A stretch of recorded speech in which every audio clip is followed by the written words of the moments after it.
Ćao, drugari. Samo da polim svetlo. Evo mene, šetam po muzeju i evo me kod one sprave za koju sam se dugo pitao šta je bre ovo. A onda odlučim da naučim da čitam i da lepo pročitam. I piše, krunjač za kukuruz. I meni bi trebao jedan krunjač, jer ja mnogo volim da grickam kukuruz. A znate šta sam još saznao o njemu? Ljudi su ovakav krunjač koristili i kad hoće da se zabave.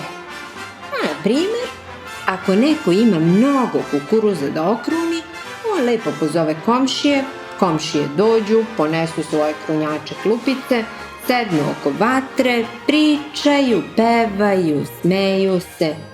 Usput krune kukuruz i završe posao. Baš je to lepo. Kad se ljudi pomažu, a im i posao dođe kao zabava.